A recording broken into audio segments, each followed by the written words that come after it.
Okay, welcome to, I think it's week 6. I've lost track, but I think this is week 6.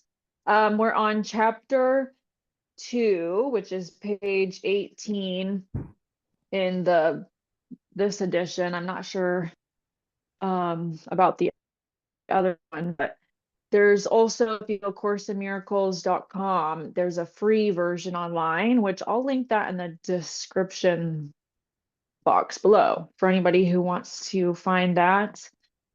Um, yeah. Have you been enjoying reading back and forth and then discussing what we're reading? Yeah, I do. Okay. I was thinking about it. I was like, well, maybe like I should ask and see if we want to try a new format, but I kind of like reading and then taking turns talking about it. Yeah. Okay, cool. All right. So it's chapter 2, is that right? Chapter 2, the separation and the atonement. Okay, exciting. Yes. Okay. I can read first. No Okay. problem. No problem. Here we go. To extend is a fundamental aspect of God which he gave to his son.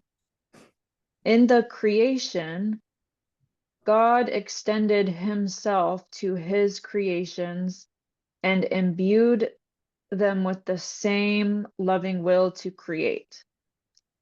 You have not only been fully created, but have also been created perfect. There is no emptiness in you. Because of your likeness to your creator, you are creative. No child of God can lose this ability because it is inherent in what he is, but he can use it inappropriately by projecting.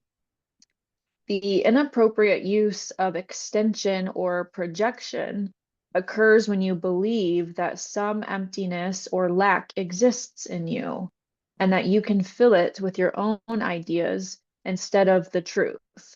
This process involves the following steps. First, you believe that what God created can be changed by your own mind. Second, you believe that what is perfect can be rendered imperfect or lacking. Third, you believe that you can distort the creations of God, including yourself. Fourth, you believe that you can create yourself and that the direction of your own creation is up to you. Wow. Wow. That was a big paragraph. Wow. Yeah, wow. You know, it always with the first few paragraphs whenever we start getting back into it, it takes a second for my mind to warm up to the language. Hmm. Um, I feel like in this paragraph, it's just giving us reassurance that the distortions of our mind are not true and that the truth of who we are is in the likeness of our creator.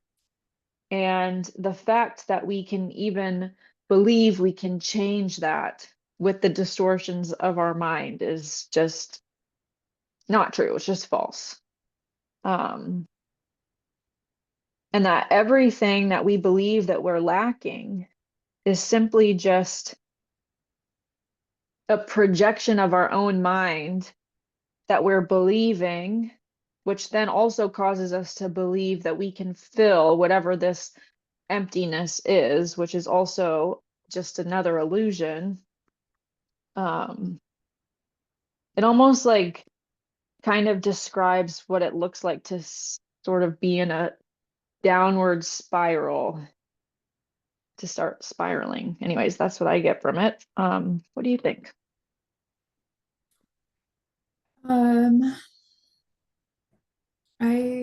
what I get from that is that it's like the ego part of like thinking that we are the ones that are doing the creating. It's like creation moves through us, And like we are in the likeness of the creator and we are the ones that are here to create, but it's not like us doing it. It's like spirit moving through us to create. And so like when it says the process involves the following steps, first you believe what God created can be changed by your own mind. That is really interesting. I don't know how to like interpret that part yet, Mm, but the second you believe that what is perfect can be rendered imperfect or lacking, um, I think that just goes back to what you were saying is like the judgment and the illusion of it all. But yeah, there's a lot there. I don't really have a whole lot for that one. I agree. I didn't either. I just was kind of like, wow. But yeah, I liked your explanation. That made sense. Okay. These related distortions represent a picture of what actually occurred in the separation or the detour into fear. None of this existed before the separation, nor does it actually exist now. Everything God created is like him. Extension, as undertaken by God, is similar to the inner radiance that the children of the Father inherit from him. Its real source is internal. This is as true of the Son as of the Father. In this sense, the creation includes both the creation of the Son by God and the Son's creations when the mind is healed. This requires God's endowment of the Son with free will because all loving creation is freely given into one continuous line in which all aspects are of the same order. Um,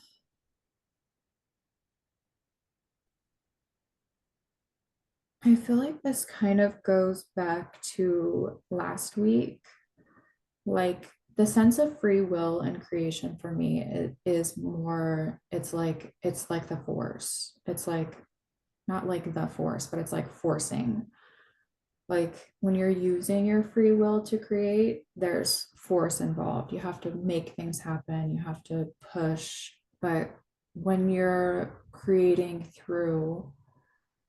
um through spirit, the Father, whatever, it's like that's where you get that like seamless, just gliding on through. And so this is kind of like the internal battle I've had with myself about like free will. But I kind of think that that's what that is like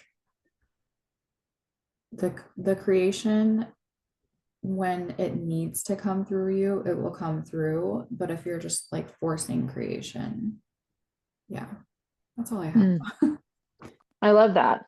And I love the topic of free will because it's something I've really thought about for like years now. Like, okay, for at first I was like, oh, well, I have free will, so I can use it. What are you gonna do about it? And then I started being like, okay. And then I went like drastically the other way, like, oh, maybe free will is evil and free will is going against God's plan. And now I'm kind of balancing out in the middle where I'm just like, Yeah. okay, like we have free will and we can absolutely use our free will. That's we're loved enough to be given free will, but it's almost like God is saying, like, I can make it way easier for you if you just surrender your free will to the divine plan. Yeah. Um, anyways, I just like that conversation because it's been something I've like been juggling in my mind for years now, and I'm finally coming into like a acceptance with it almost. Yeah, I definitely understand that because I have to like take things to the extreme. Like I have to go all the way and then all the way back to like be able to find it. Like I am not just a like wishy-washy kind of person. Like I can be extreme for sure. Me too.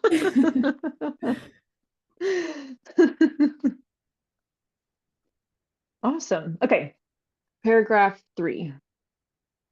The Garden of Eden, or the pre-separation condition, was a state of mind in which nothing was needed. When Adam listened to the lies of the serpent, all he heard was untruth. You do not have to continue to believe what is not true unless you choose to do so. All that can literally disappear in the twinkling of an eye. All that can literally disappear in the twinkling of an eye because it is merely a misperception. What is seen in dreams seems to be very real. Yet the Bible says that a deep sleep fell upon Adam, and nowhere is there reference to his waking up. The world has not yet experienced any comprehensive reawakening or rebirth. Such a rebirth is impossible as long as you continue to project or miscreate. It still remains within you, however, to extend as God extended his spirit to you. In reality, this is your only choice because your free will was given you for your joy in creating the perfect. I was following until like I'm going to read the last two sentences again because it still remains within you, however, to extend as God extended his spirit to you. Your choice because your free will was given you for your joy in creating the perfect. So this is kind of what we were just saying, almost how we do have free will, but it was given to us to be enjoyed as something we almost choose through our free will to surrender to divinity. And how the world at the moment is still existing within this deep slumber that came upon Adam. Essentially, in my mind, the way I interpret this is that we are what Adam is dreaming about right now, and he just hasn't awoken yet. And all that he simply did to fall asleep was listen to the stories being told to him. It's like when you watch TV and then all of a sudden it's like entrancing you. And if you get really entranced by the TV, it sucks you in and it makes you feel like you're truly there. You're truly feeling what the characters are feeling. You're a part of it. And it's not until you choose to turn the TV and come out of that world that you reawaken to reality around you. You know, this is why it's so easy to binge watch Netflix shows because you just get entranced by the emotions and the characters and the stories. And it has to be like a conscious effort almost sometimes to pull yourself out of binging. Um, so it's almost like that's where we are right now. We're the TV show that Adam's watching, but we're really Adam's consciousness being projected into a show and we think it's real. I don't know. Now I'm getting, now I I'm just love that getting, theory. yeah, now I'm like getting confused in my mind, but that's kind of how I interpreted that. I love that. I kind of see that as like in the terms of free will, it's like when you get the creative urge, then the free will is like, okay, now the urge is here. It's like, how are you going to express it? Like, I see that as what the free will is. It's like that we have that creativity to like express in Mm. our own way. But I love that. I have not thought about that, like that Adam is dreaming us. Like, that's so interesting. Yeah, it's kind of trippy. It's like, what is going on? Oh, that's crazy. I'm Mhm. definitely going to be thinking about that for a while. Yeah, I've been thinking about it. I heard someone, I think I brought this up last time, but I watched these Sunday services by Michael Meerdad, and he talks about that sometimes about how we are simply just Adam in a deep slumber dreaming. And so ever since he brought that up in one of the services, I couldn't, like what you said, I couldn't stop thinking about it. I was like, well, maybe that's true. Oh, what a boring dream sometimes, you know? For real. Gosh. Okay. Oh, Okay. Wait, it's number 4. Okay. All fear is ultimately reducible to the basic misperception that you have the ability to usurp the power of God. Of course, you neither can nor have been able to do this. Here is the real basis for your escape from fear. The escape is brought about by your acceptance of the atonement, which enables you to realize that your errors never really occurred. Only after the deep sleep fell upon Adam could he experience nightmares. If a light is suddenly turned on while someone is dreaming a fearful dream, he may initially interpret the light itself as part of his dream and be afraid of it. However, when he awakens, the light is correctly perceived as the release from the dream, which is then no longer accorded reality. This release does not depend on illusions. The knowledge that illuminates not only sets you free, but also shows clearly that you are free. That one is way over my head. I don't know. I don't know what. Yeah, let me see. It's brought about by your acceptance of the atonement, which enables you to realize that your errors never really occurred. So, so anytime that we are holding fear around anything, it's simply because of a misperception. And and the only true escape from this misperception is the acceptance of the atonement, which means that we just choose to accept that whatever we are afraid of, we have already been released from. Whatever we are worried about, we have already been saved from, or just the sense that I don't want to say none of it's real because sometimes it feels so real. Sometimes when we go through things and we have fear about, how we're going to be able to pay our bills next month, or we have anxiety about something that happened 2 years ago, it can feel so real and it can feel so intense and all consuming that I don't want to belittle it by simply just saying, like, oh, none of that's real, so just choose to forget about it. But it's just in that moment choosing to come back to center, choosing to come back to the truth, which is that right here, right now, I am safe. Right here, right now, I am protected. Like, there's nobody. I think Kyle C said this one time in one of his hot seats. He said, there's nobody behind you with a knife. You're safe. So just be here and be now and feel safe because you are. No one's standing behind you coming to murder you, essentially. And it's in that pure acceptance of the safety that the present moment holds and the surrender to that when the fear and the anxiety is released. And it's a practice, maybe you only feel it for 5 seconds, then the anxiety comes back, or you feel it for 30 minutes and then the fear comes back. But it's like a constant practice of bringing yourself back into the present moment, back into the reminder that you are safe right here, right now, and choosing to regulate your nervous system in that way. Um, which enables you to realize.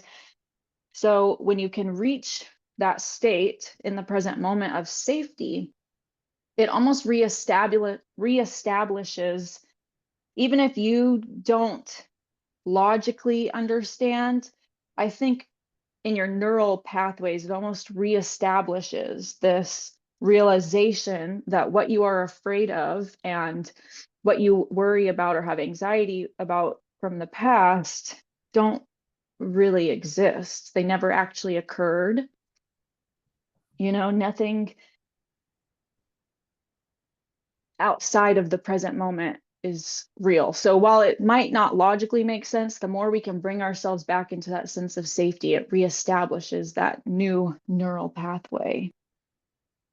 Um, which then it goes on to see if A light is suddenly turned on while someone is dreaming a fearful dream. He may initially interpret the light itself as part of his dream and be afraid of it. However, when he awakens, the light is correctly perceived as the release from the dream, which is then no longer accorded reality. This release does not depend on illusions. The knowledge that illuminates not only sets you free, but also shows you clearly that you are free. Hmm. That was the part that I was like, I just do not understand. That's really way over my head. Yeah. That one almost like is something I'm still sitting with. Like it almost ignites something within me, but I agree. I'm just kind of like, it's igniting something, but I don't know what. Yeah, definitely something to ponder. Yeah.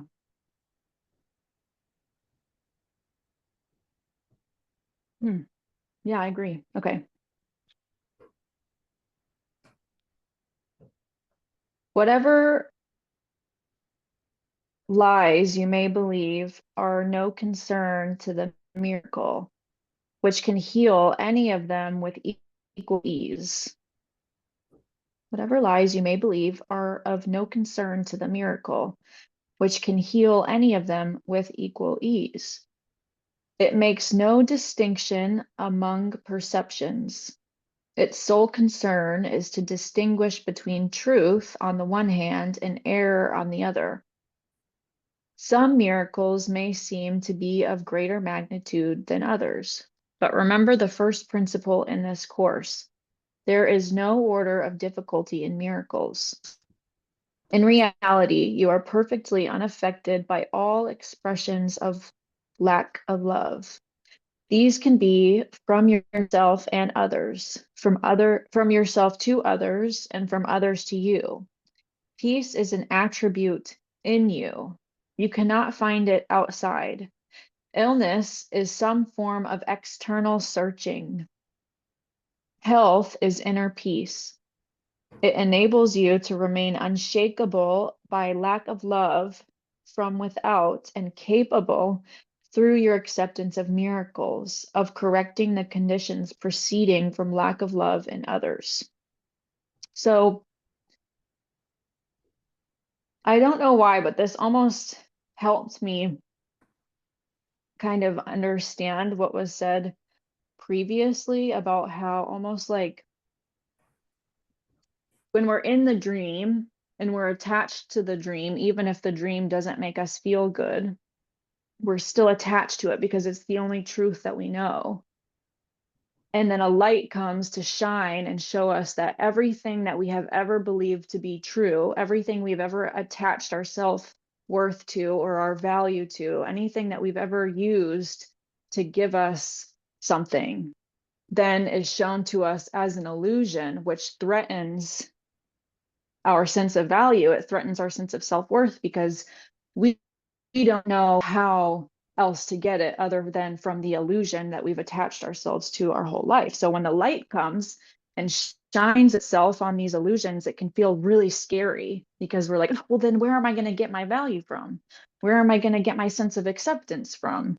And you start having an ego death essentially.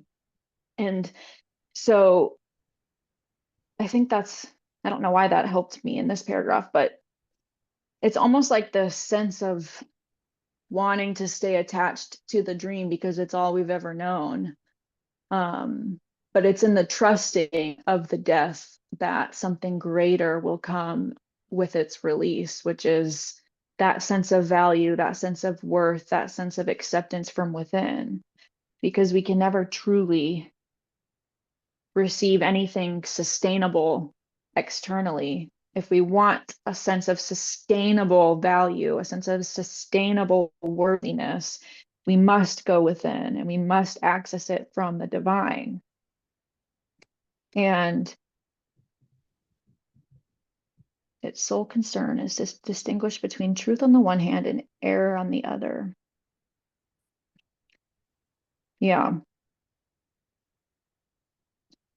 that's what I gathered from that. Just what did you think?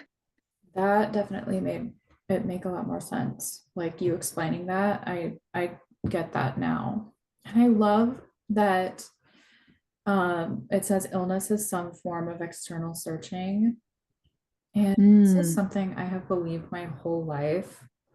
Like I just remember growing up and like my grandparents were in poor health and I just was always like, there's something more.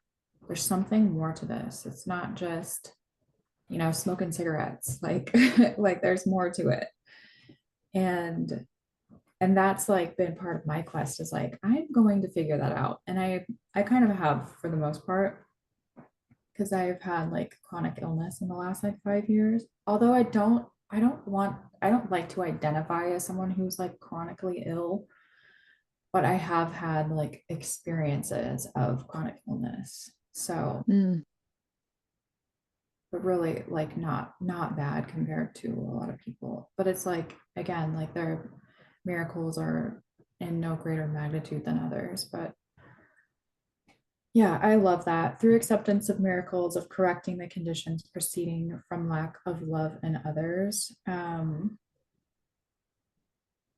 I think that is so beautiful because it's so easy to like I am having this drama with my dad right now because like he is like so unwilling to take care of himself and it's just like it's just making me crazy. And I'm like, I just have to just love him as he is. Like if he just, I just it is what it is. Like if he doesn't want to take care of himself, he's not going to, and I love him regardless. So I think that like touches perfectly mm. like in my own life right now. Yeah. And I think with what we've read so far, if I'm understanding the book correctly, it's almost like in your just surrender to accept him as he is healing him in a way that when we try And to like me. force and control, it almost like creates this resistance to healing. Whereas when we just forgive and love anyways, it it moves a bit of resistance out of the way where he has more access to health and healing. Yeah, I think for me as well, because it's like the more I spend time like not minding my own business, like the more I'm like making myself ill. So Mm, yeah, I that think makes it's like sense. such a mutual thing. Yeah. Wow. Yeah. That's a great example of I think what this book is telling us so far. Okay, so the next one is the atonement as defense. Is that right? I don't know if I just clicked Mhm. forward. Okay, yeah. Yep, that's the right one. Okay. You can do anything I ask. I have asked you to perform miracles and have made it clear that miracles are natural, corrective, healing, and universal. There is nothing they cannot do, but they cannot be performed in the spirit of doubt or fear. When you are afraid of anything, you are acknowledging its power to hurt you. Remember that where your heart is, there is your treasure also. You believe in what you value. If you are afraid, you are valuing wrongly. Your understanding will then inevitably value wrongly, and by endowing all thoughts with equal power, will inevitably destroy peace. That is why the Bible speaks of the peace of God which passeth understanding. This peace is totally incapable of being shaken by errors of any kind. It denies the ability of anything not of God to affect you. This is the Mm, proper use of denial. It is not used to hide anything, but to correct error. It brings all error into the light, and since error and darkness are the same, it corrects error automatically. I think that's like exactly what I was just saying. It's like me holding on to this fear of like if you don't take care of yourself, like, things are not going to go well for you. But it's like, why do I need to hold that fear? It's when you accept it and you have peace with it, um, it's incapable of being shaken by errors of any kind. So, yeah, I don't really have a lot to add to that one. This is really kind of dense here. I know it gets kind of like the language is so particular Mm-hmm.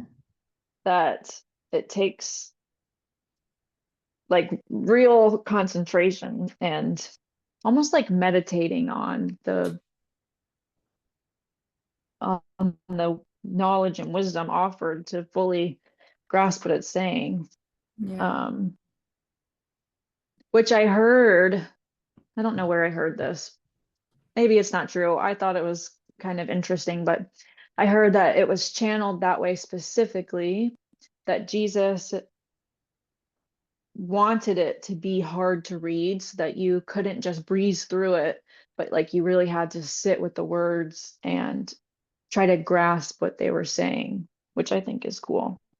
Yeah. I'm not the Um, greatest reader. Like, it's really hard for me to comprehend what I'm reading. So that's why I like this format that you have set up where you read it and then kind of like translate it.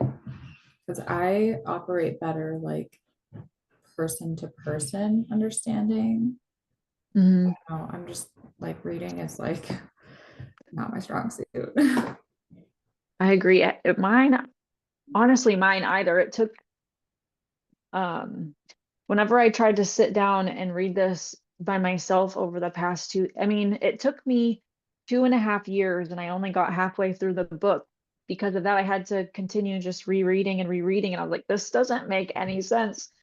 Um, and that's why I finally decided to do this because I was like, well, if I had other people to kind of like talk about it with and bounce ideas off of, I think it would help me a lot comprehend it better. So, Yeah, it helps so much. yes. Okay, let's go to the next one where it says true denial. True denial is a powerful protective device. You can and should deny any belief that error can hurt you. This kind of denial is not a concealment, but a correction. Your right mind depends on it. Denial of error is a strong defense of truth, but denial of truth results in miscreation, the projections of the ego. In the service of the right mind, the denial of error frees the mind and reestablishes the freedom of the will. When the will is really free, it cannot miscreate because it recognizes only truth. So, from my understanding, um, this is talking about how when we can create the space to fully and not fully embody, but to truly see everything, to hold space for everything that arises from within us, we're more able to deny that which is untruth and water the garden of truth. Whereas when we are choosing to use denial in an unhealthy way by suppressing or avoiding, it's almost like controlling and manipulating our world from the background, which would be the false use of denial. Whereas if we can use denial properly, in a sense that we're not hiding from anything, we're looking at things that might make us feel uncomfortable, we're looking at things that scare us or make us feel some type of way about ourselves, but from a space of looking at it from the truth, looking at it, um, not choosing to look at it because it is truth, but choosing to look at it so that we can say no to it, so that we can move through life from a healthy place. That's what I got from it. I love that in terms of denial because I think there's a lot of talk about like spiritual bypassing, and that's one of those things that you really have to like ride the pendulum with, is like, am I bypassing, or am I just choosing to like not accept this thing? And yeah, the true denial is a powerful protective device. It's being like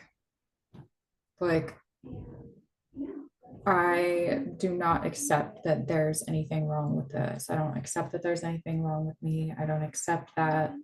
And it's like it's not bypassing, because like maybe in the beginning of your journey it could be, but as soon as you really like go that really far away and then come back, it's like, oh, okay, so that there is like a healthy way to do this. And it's like I deny that. So yeah, I like that. Hmm. Yeah, I liked that explanation.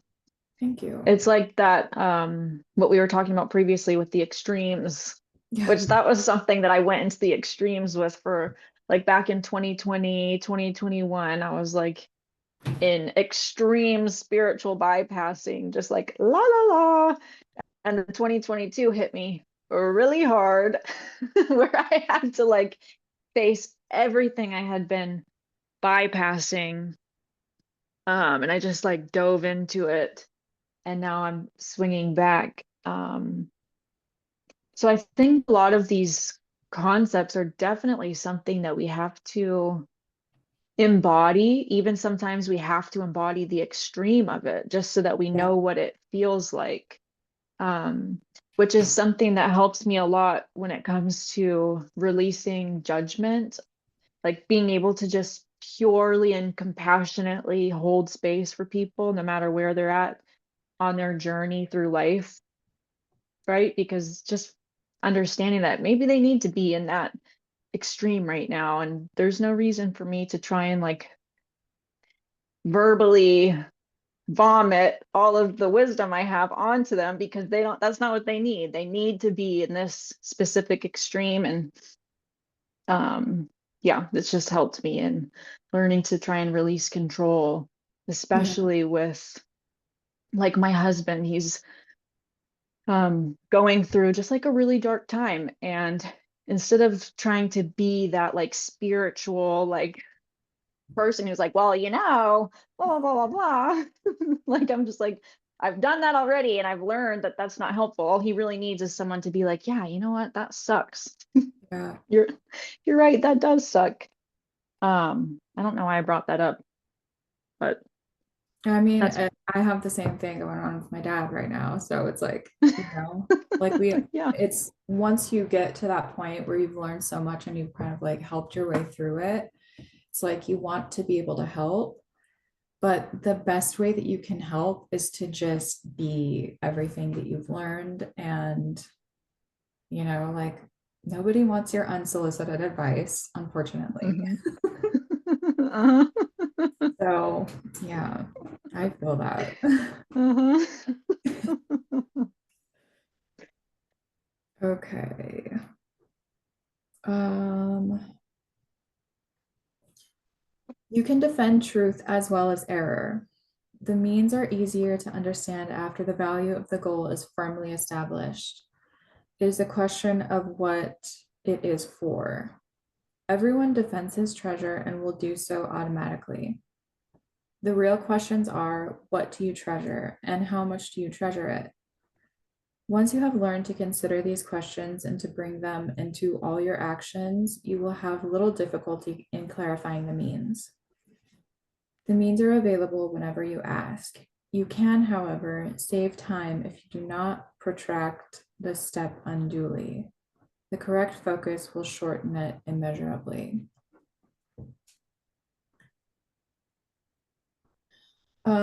I think this is just telling us to skip the whole step of like being kind of crazy, like making that pendulum swing. I don't know. I don't know, because I feel like that's something you have to do, is like go to extremes. But let's see. What do you treasure and how much do you treasure it? So it's like, it just kind of goes back to your starting point. It's like, why, when I catch myself trying to be like, maybe you should eat better, maybe you should, like just, it's like when you get back to the starting point, it's like, why am I saying that? Like, he knows that. And that's not really what matters right now. It's like, but why am I saying it? Is it because I need validation that I know the right thing? Mm, So once you like know your starting point, it's like that doesn't really need to be said. So what can be said is like, I'm gonna love you through this. So yeah, that's all I got out of that. I love that. Yeah, I really love that. That was perfect. Okay. The atonement is the only defense that cannot be used destructively because it is not a device you made. The atonement principle was in effect long before the atonement began. The principle was love, and the atonement was an act of love. Acts were not necessary before the separation because belief in space and time did not exist. Huh. It was only after the separation that the atonement and the conditions necessary for its fulfillment were planned. Then a defense so splendid was needed that it could not be misused, although it could be refused. Refusal could not, however, turn it into a weapon of attack, which is the inherent characteristic of other defenses. The atonement thus becomes the only defense that is not a two-edged sword. It can only heal.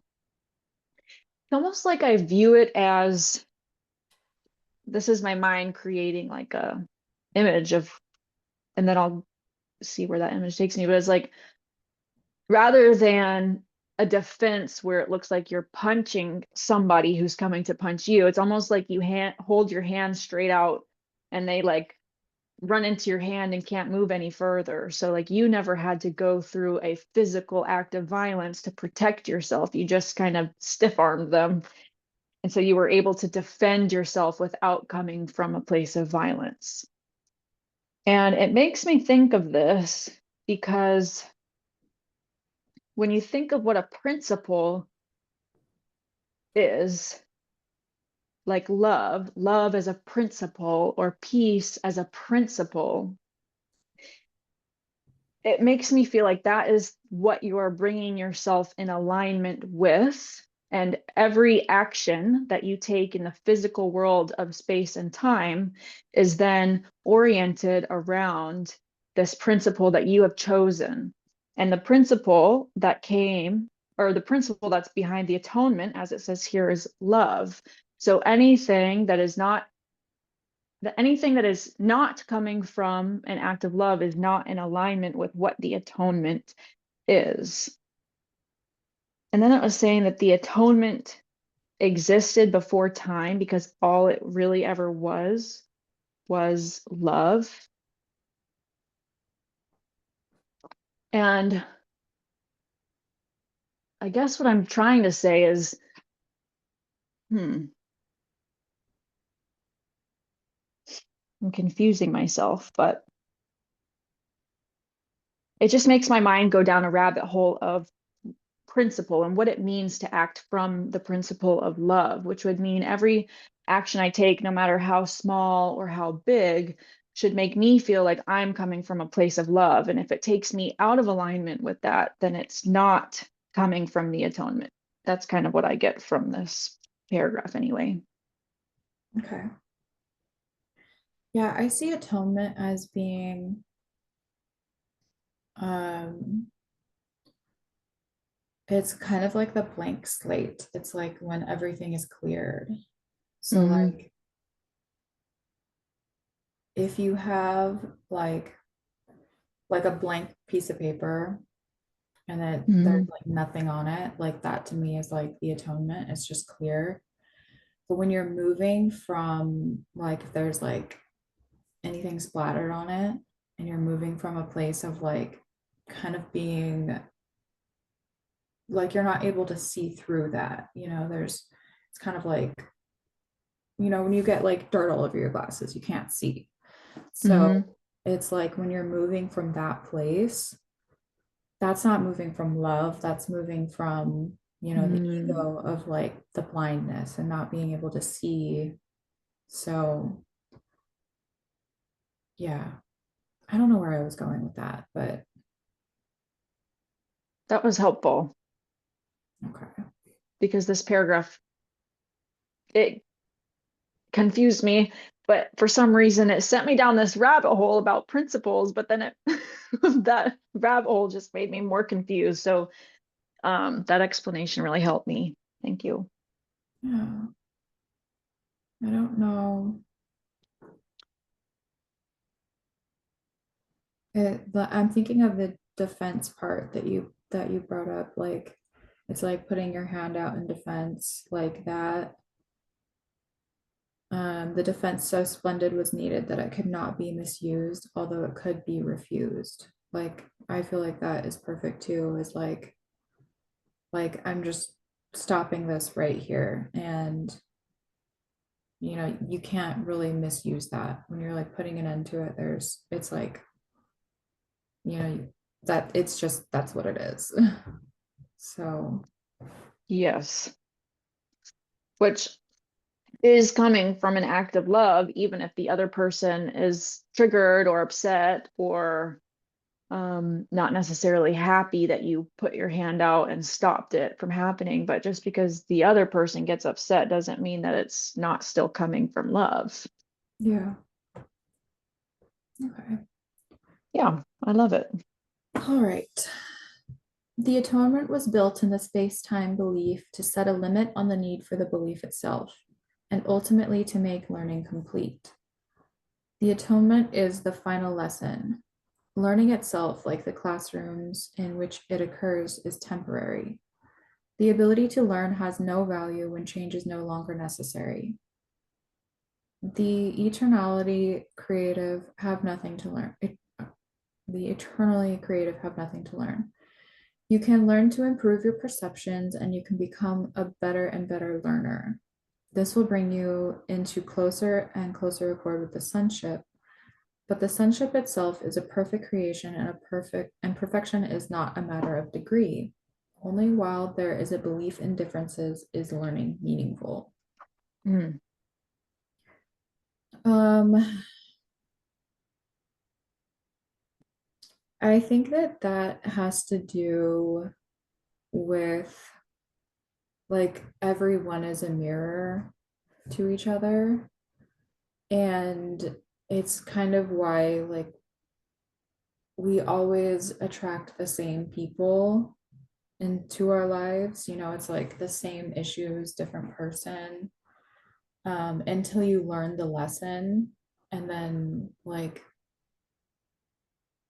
I don't know, this is something I've really been like thinking about for a while is like, I don't really think that a cycle can actually be broken because, the cycles, you can't break a cycle. It's always going to be going, but it's like the expression of it is what's going to change. So Mm. like this is like something that kind of came into my mind yesterday is like the concept of addiction and like everyone has addictions. We all have addictions to specific things, but it's like how can you leverage your addictive tendencies to something that benefits you Mm. rather than like staying in like lower addictive tendencies, which are like the seven deadly sins or whatever. But you can like leverage that addiction. And that's like the learning is I don't know where I was going with that, but like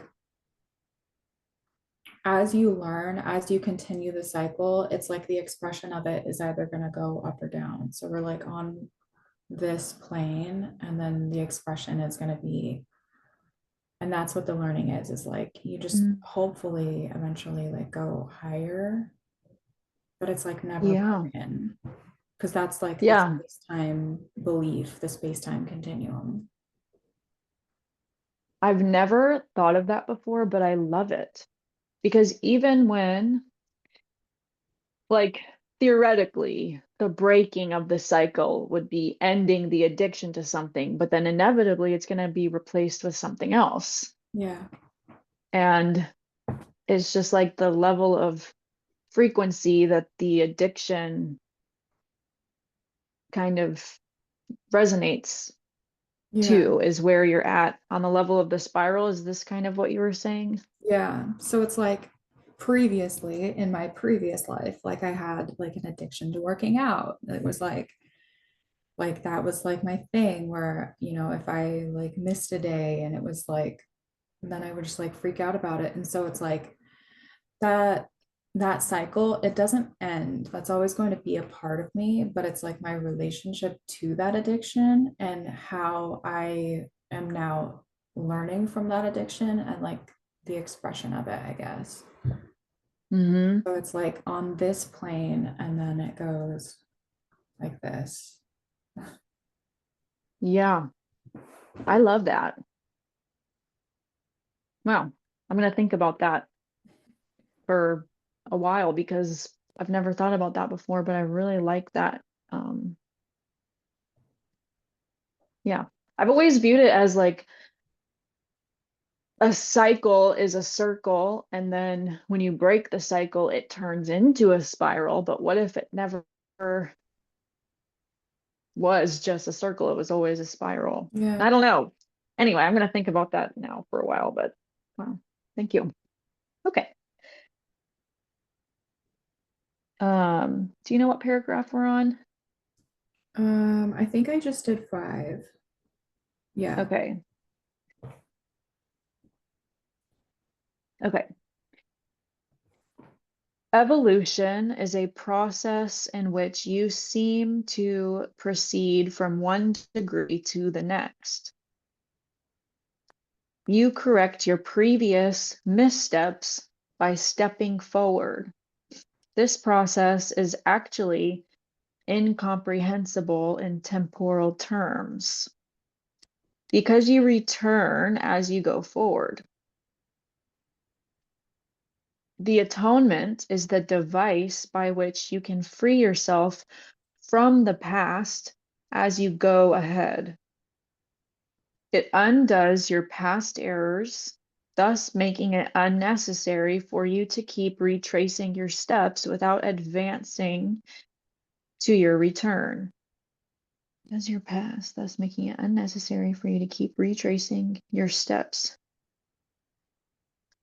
In this sense, the atonement saves time, but like the miracle it serves, does not abolish it. As long as there is need for atonement, there is need for time. But the atonement as a completed plan has a unique relationship to time. Until the atonement is complete, its various phases will proceed in time. But the whole atonement stands at time's end. At that point, the bridge of return has been built. This paragraph has completely mind boggled me, but I do want to try and just say what I get from it, which to me, this paragraph is speaking to how the atonement completely erases the past. And so with each step forward, I don't know. I have no idea. With each step forward, the previous step has been erased. And so you're just constantly stepping into the unknown over and over and over again. Honestly, yeah, I have no idea what this paragraph is saying, other than once time ceases to exist, the atonement ceases to exist, which I understand that the atonement is its sole job is to bring us to forgiveness and end time. And once time ends, so does the atonement. But did you get anything from this paragraph? Yeah, so I kind of see that like if there are levels, Hmm. like like say there's like a building, there's like different levels, and then you have like a spiral staircase. And so the evolution is a process in which you seem to proceed from one degree to the next. So it's like when you're dealing with addiction, like Hmm. I'll use working out as an example.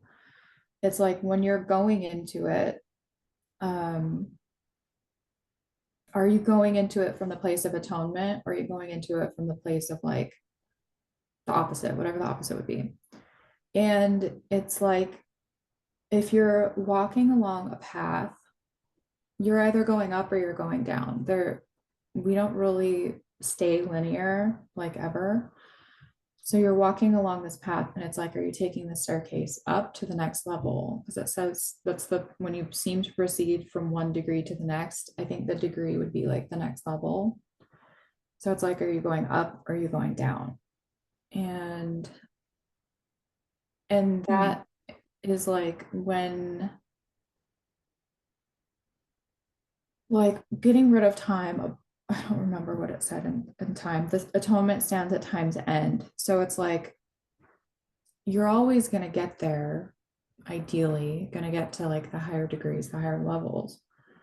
But the time that it takes you to get there, I think it was your example of collapsing time where it's like, am I going to learn this lesson or am I going to repeat it again? And so it's like when you're on the spiral staircase, it's like you can miss like the doorway if you're not going Mm. from a from the place of like atonement, from the place of clarity.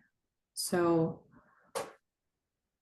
as long as there is a need for atonement, there's a need for time. So it's like until you really get it and it always goes back to like the center, like the self, the starting point.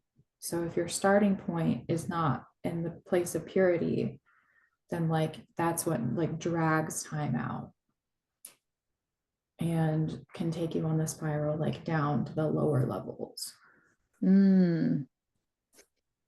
I think that's what I'm getting. I'm just like visualizing I can't remember what country it was, but I saw this it's like this old like below ground. They have the spiral staircase that like goes below ground, and it's like on some certain time of the year they'll like monks will like descend into it or something, and that's kind of like Oh. what I was envisioning is like you're always going to be going, but it's like the degree of which you kind of like exit and level out at is going to be based on time and the atonement. Yeah, I love that explanation. That helps give me an image to it. Thank you. Yeah, that was a good one. Okay, and then let's see. The atonement is a total commitment. You may still think this is associated with loss, a mistake all the separated sons of God made in one way or another. It is hard to believe a defense that cannot attack is the best defense. This is what is meant by the meek shall inherit the earth. They will literally take over because of their strength. A two-way defense is inherently weak precisely because it has two edges and can be turned against you very unexpectedly. This possibility cannot be controlled except by miracles. The miracle turns the defense of atonement to your real protection. And as you become more and more secure, you assume your natural talent of protecting others, knowing yourself as both a brother and a son. Um, I mean, total commitment. I feel that you have to be committed. There's no wishy-washy about that. Yes, so true. Um,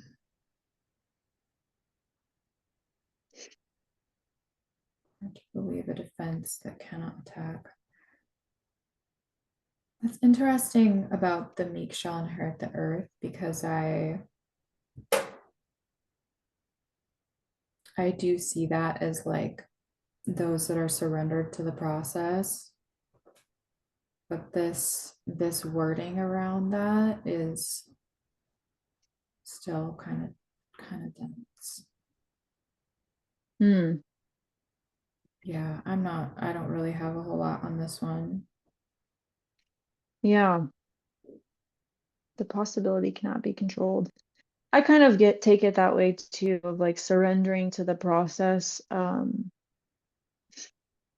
and coming back to principles, those who stick to their principles, which is how I view commitment, is like a commitment to a specific principle, whether it's the principle over your entire life or the principle over your business or your relationship. Like, what is your what is your core, what are your core values? Like, I want this business to offer me peace, clarity, prosperity, connection, and then only making choices through those values, that only making choices that are aligned with your values.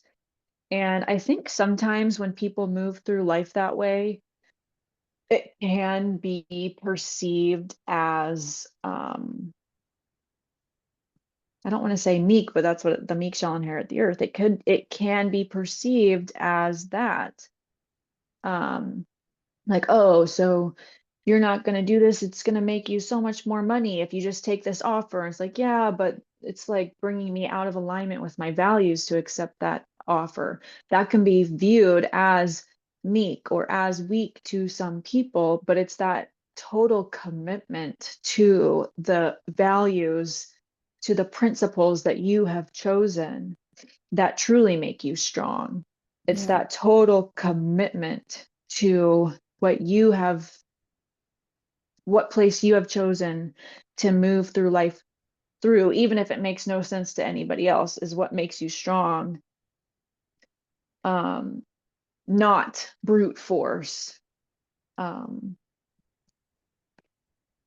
so yeah, that's kind of what I get from this paragraph anyway. Yeah, that's exactly um like in my life where I have like come into this conscious decision of like I am not going to be outputting right now because I need clarity. I have had to really like the it's not the way that I see myself. I've always been ambitious. I've always been like, not like a go-getter, but like kind of, like I'm very like I like to work. I like to work hard and I like the payoff of hard work. And being in this position where it's like I'm not doing any of that, I've had to really look at myself and, like, am I weak? Like, am I like being weak here? But it's like, no, it's like I am so firm in my knowing that there is a process at hand. And if I don't surrender to this process, it's just going to make things worse for myself. And it's like Mm, in my values, it's like I want to do things right. I want to do it the right way and I don't want to like waste energy trying to move with force anymore because I have done that in my life. And it's, I've been able to like be successful in my life, but it's like, what did that get me? Like, I wasn't happy. So, Yeah. Yeah. It's It's like really redefining redefining, unique. yes, like redefining so many things, redefining your like definition for success, redefining what it means to be meek, redefining what it means to be strong. Um, yeah, I love that. Okay. I think this might be a good stopping point because we're at a new section, the altar of God. I can put Okay. my bookmark here. This is a good place to pause, and then we can flip to the lessons. Write this down. Okay. And then it was lesson 3, right? Yep, we're on lesson 3. Okay.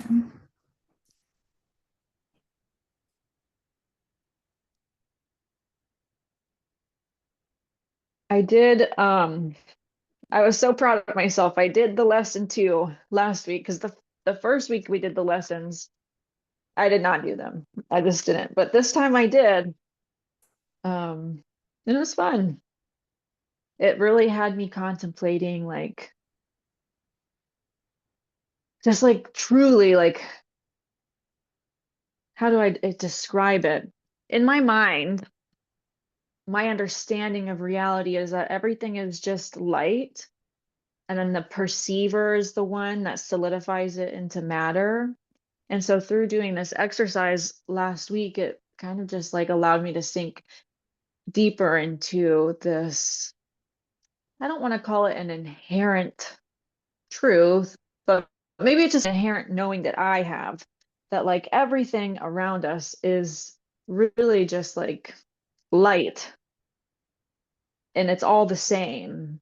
Just like miracles are not imbalanced, I think all matter is not imbalanced. It's all the same. It's just solidified by the perceiver's mind, which fascinates me. Um, yeah, how was your week with the lesson? It's still been a really um just interesting concept because it's like I get what you're saying. Like it's all everything is light and it's we're just the perceivers of it. But there is this part of me, it's like, why can I like not perceive this to just be a little better?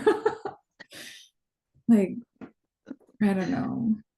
I just I'm not happy like in the neighborhood that I live in. Like that it's not walkable. It's just not, it's not my joy in life. So I did have this thought that's like, maybe this ugly little place just needs to be perceived with love. Maybe I'm Yeah, like put here to be someone to like love it. So I have been trying to see the beauty in everything. Um,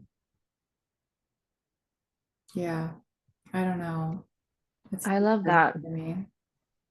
Yeah, I feel like our surroundings are, I don't know, I feel like they're important, what we're surrounded by.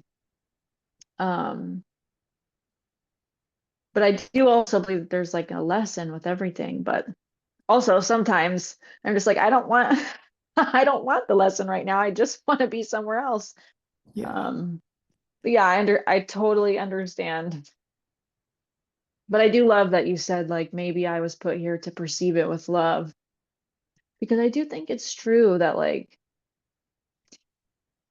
I don't know, not that an area is a reflection of the people. That's too harsh, I feel like to Yeah. say, because there's loving and amazing people everywhere. I don't know. I kind of get, yeah, I don't know. I'm going down my own rabbit hole with it, but I liked that you said, um, maybe it just needs you to perceive it with love.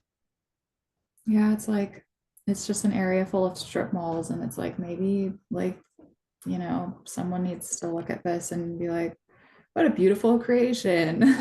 But I don't know. I'm trying. Okay, lesson 3. I do not understand anything I see in this room. Okay, up on the street, from this window, in this place, apply this idea in the same way as the previous ones without making distinctions of any kind. Whatever you see becomes a proper subject for applying the idea. Be sure that you do not question the suitability of anything for application of the idea. These are not exercises in judgment. Anything is suitable if you see it. Some of the things you see may have emotionally charged meaning for you. Try to lay such feelings aside and merely use these things exactly as you would anything else. The point of the exercises is to help you clear your mind of all past associations, to see things exactly as they appear to you now, and to realize how little you really understand about them. It is therefore essential that you keep a perfectly open mind, unhampered by judgment, in selecting the things to which the idea for the day is to be applied. For this purpose, one thing is like another, equally suitable and therefore equally useful. It's almost like teaching us to become a blank slate, which, wow, now that I connect the idea of being a blank slate with your um, kind of explanation of what the atonement is, it's almost as if we're using the concept of the atonement to view reality. That's kind of cool to just like free our minds of any emotion or judgment when we look at everything so that it can reveal to us its true nature. Almost like I heard this one, I don't know who it was. It was like a medicine woman or something to that regard, where she was speaking about how we have all these preconceived notions of what a plant is or what an animal is because we've labeled it with our human mind. And she was saying, how do you actually know what it is if you don't ask it? And that's how she says that she's able to communicate with plants, is that she totally becomes a blank slate and clears any and all preconceived ideas or notions about whatever it is she's going to communicate to. And then she goes up to that specific tree or to that specific plant and asks it what it thinks it is, which I think is fascinating. Yeah, that that's like essentially being like children, you're going into something with a child's eyes. That is so perfect. Mhm. Yeah, I love that. This was so fun. Yeah, this was way fun. Thank you. Yeah, I had a good time talking with you. Yeah, thank you so much for hosting. Of course, I love it. Awesome. Well, I will talk to you next week. Or if not Okay. next week, then whenever the next time that you are here is. All right. Sounds good. I'll be here next week. Okay, cool. I'll see you next week. Okay. Bye. Bye.